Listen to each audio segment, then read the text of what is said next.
Hello, everyone. I'm Mitch Heimbach, Vice President of Business Development here at the National Sports Forum, and thank you for tuning in to our webinar series. Today, you're going to hear from a longtime veteran of enterprise sales in sports and software, Michael Falato.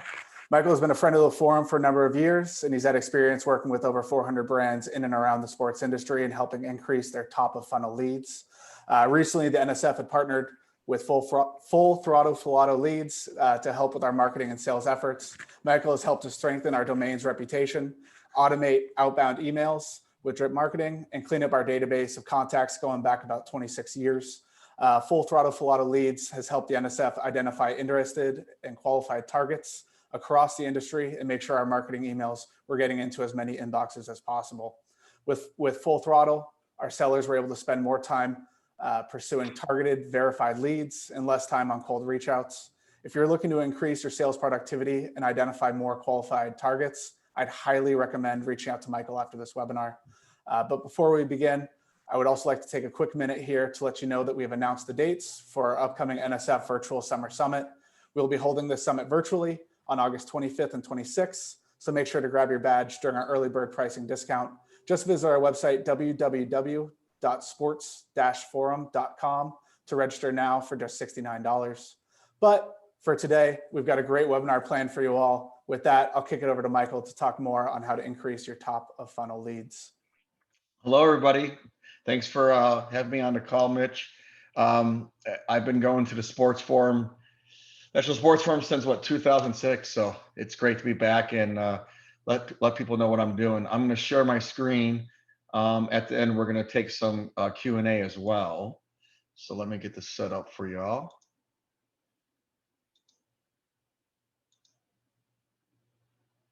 Can you see the screen, Mitch? We're good. Okay, great. So basically, the agenda today is just to talk about what I've seen from talking, I don't know, to about 20 or 30 different agencies, sports teams, organizations overall. Talk about how much time is spent closing versus hunting. How are you protecting your email domain, ensuring deliverability, also with LinkedIn. Are you measuring your analytics? Are you doing A/B testing on content? And then what tool sets are you using and how are they interacting with each other? What I've seen is that many companies are doing the old-fashioned way, which is what I started with, back in 2006. They're doing emails, they're making calls, they're going off of those relationships, they're using LinkedIn one by one. And it's really great when you're going after those top 25, 50 accounts. But it's not really a way to kind of scale, right? It's not repeatable and scalable. The databases that folks have been using are not necessarily up to date. COVID, unfortunately, really damaged the sports marketing space. And a lot of people were either laid off or had changed jobs. I'm sure a lot of them are getting jobs back. And so all the data that we had over the years, including what we had to help with National Sports Forum, I was able to enrich them and verify them and make sure that they were deliverable. So the biggest thing I see is that a lot of folks are spending time doing the whole full sales cycle. And what they're doing is spending a lot of time on hunting once the deal closes. So what you'll see is that whole revenue pipeline go like this, right? It's like, okay, close, and now we got to hunt. So if you look at kind of what Salesforce invented, I don't know, 15 to 20 years ago, they made the whole idea of let's get people that do lead gen and have them just do that and feed our closers. And so that's kind of what Full Throttle and other companies that do lead gen do, is take that top of funnel off that plate of that particular organization and outsource it and do it in a way that's repeatable and scalable. So what I've also seen is that people are emailing from their main domain. And especially if you're a team and you're sending out emails and not using subdomains, you could be damaging your domain when people hit spam or those emails bounce. So it's very important that you have tools that protect your domain. And that's creating a subdomain.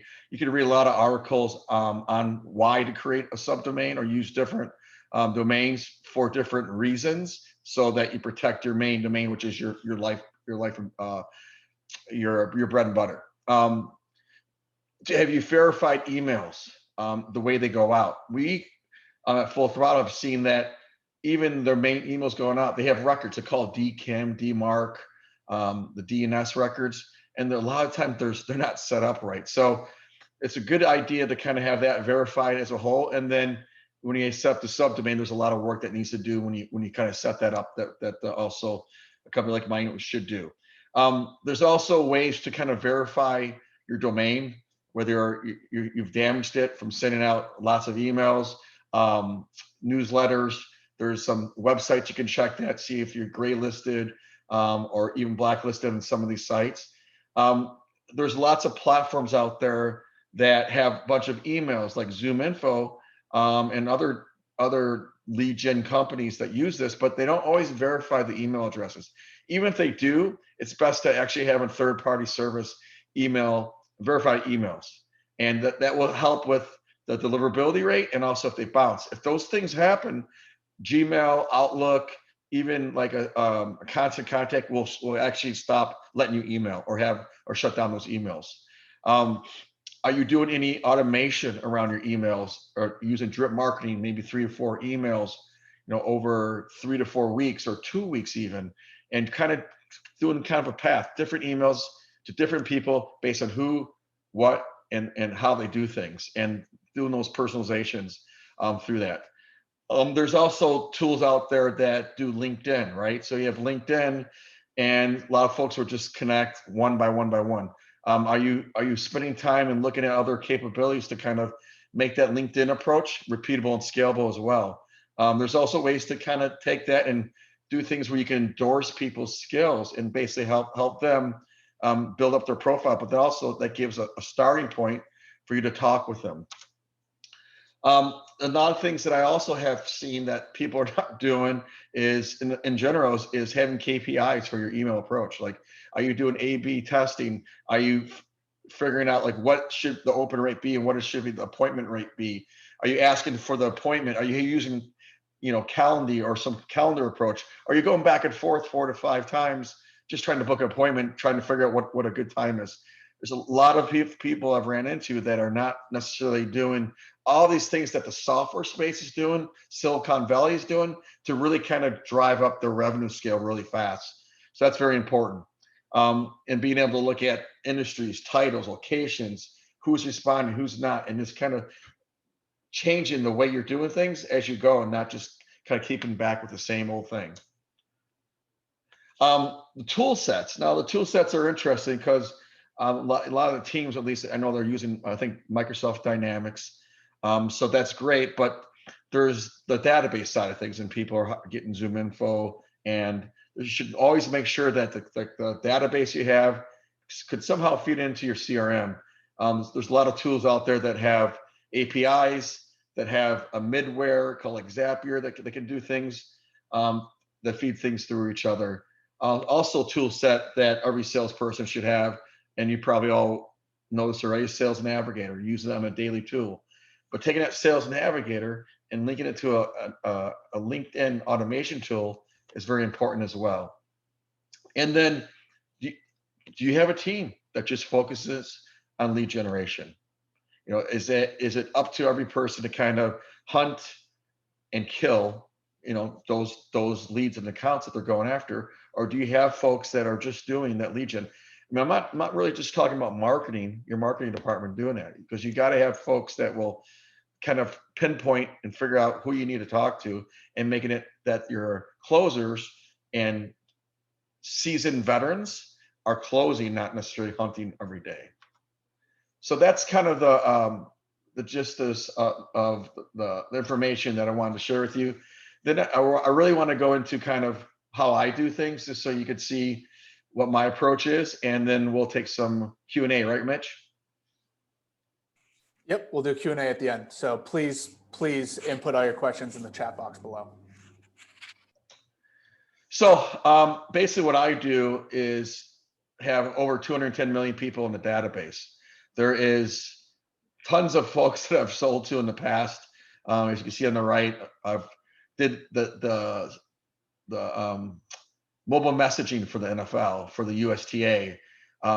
Worked with AT&T, Verizon, T-Mobile to basically do a lot of their activations. UFC, was in the military for 12 years and in reserve. So that's when I was at Tech Station, when I worked a lot with the teams and worked with Ron and Mitch and SBJ and all those folks. And so I have a pretty big background of 25 years, as Mitch was saying earlier. On the quantitative and qualitative approach of doing this data, you got to look at these charts and graphs at any point and say, okay, our C-level or directors or founders, VPs, are they the ones responding? What title? What industries? There's all these types of things that a company should be able to give to you, including mine, that does quantitative and qualitative email approaches, and also can A/B test and kind of change lanes each time when it sees what's working and what's not. On the LinkedIn side that I talked about earlier, are you doing things right now that's one by one, or are you able to basically send out connection messages on the go, 25, 30, 40 at a time, and then check what's working and what's not, taking pending invites back so you have more room to send out invites, because LinkedIn is obviously a different pony. There's a lot of things that they limit on LinkedIn. So I kind of keep people out of the LinkedIn jail. Same thing with the email side of things. Nice thing about what I also do is do endorsements. That's what you do normally is endorse somebody. We can do that at mass scale and be able to send out endorsements for CRM, endorsements for sales, endorsements for sports, and then basically drive content back and forth, and then hopefully get that discovery meeting. The model for an SDR that I've seen, especially in the software space, is that they're getting paid $3,000 to $5,000 a month. They're normally right out of school, and you have all these other things you have to do: bonuses, Social Security, insurance, data tools, and then a lot of times these folks will have managers. So if you all look at how it is to do this internally, it could be very expensive, $30,000 to $40,000 a quarter, and then that's just for one SDR manager. Then you kind of times that by 2 or 3, and it could give you your total cost of meeting could be pretty high. $2,000, $3,000. What I look at is that the way I do things, it's the flat rate, and it's a lot cheaper to have an expert that understands how to do the email side, but also understand sports and marketing and SaaS and platforms, and just make sure that all that stuff works together. I'll go through the pricing, one-on-one with you, but basically it's a retainer type model that does email, LinkedIn, and emails, and we do a subdomain like I talked to you about earlier in the presentation. We also verify the emails. We help write with the content, and that includes email and LinkedIn. So basically, the last part of the sales portion of this is protect your domain, automate anything that you can. That's on LinkedIn and email.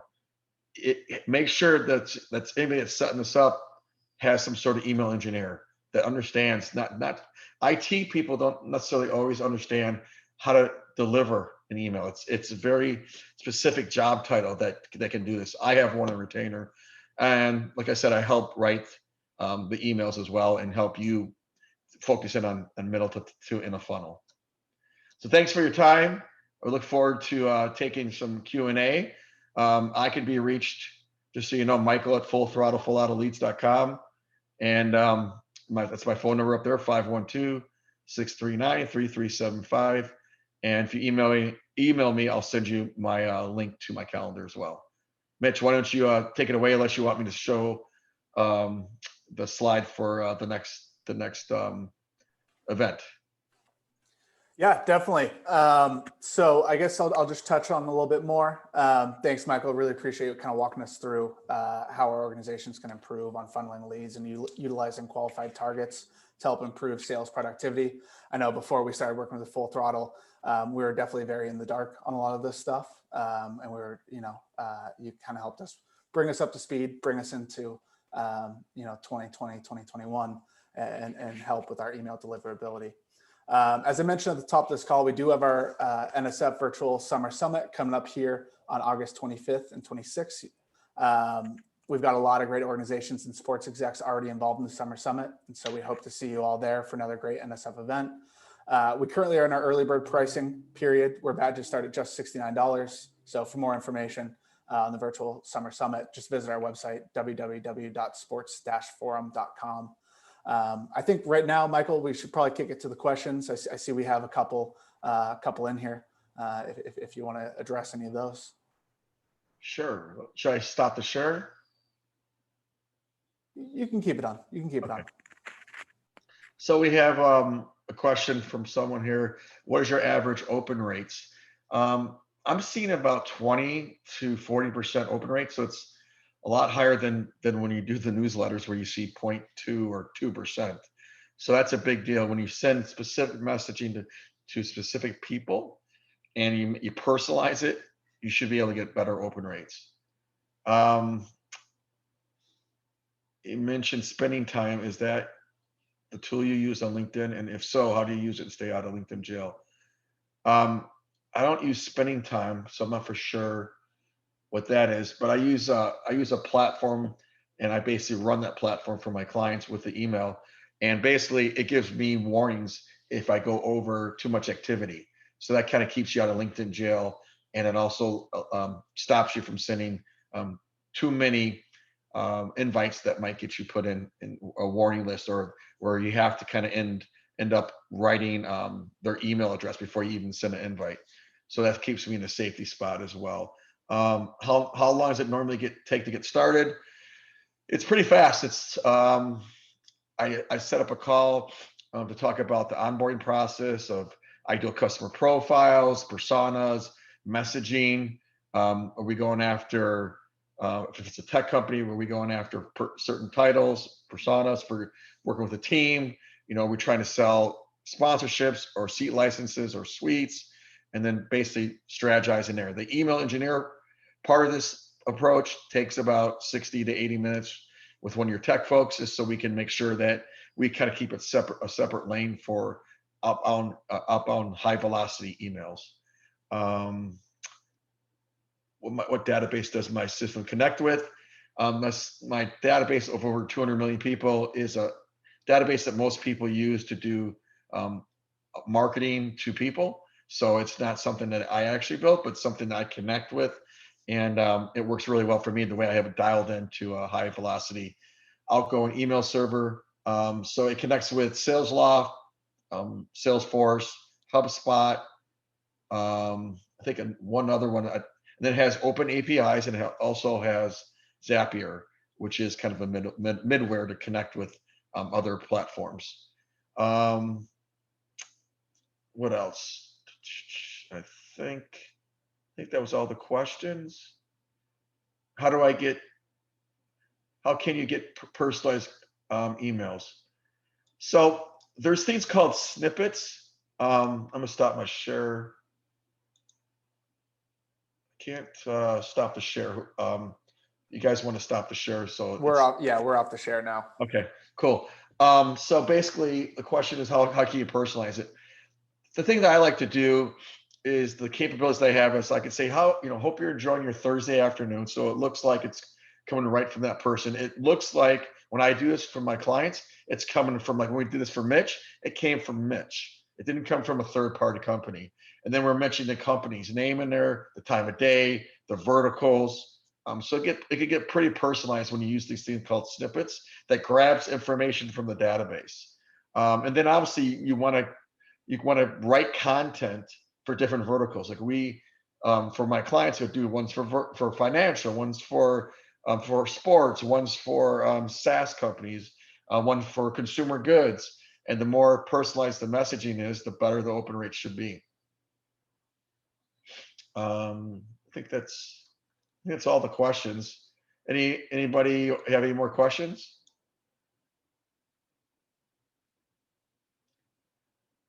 I think that's it, Mitch. Great. Thanks, Michael. That was awesome.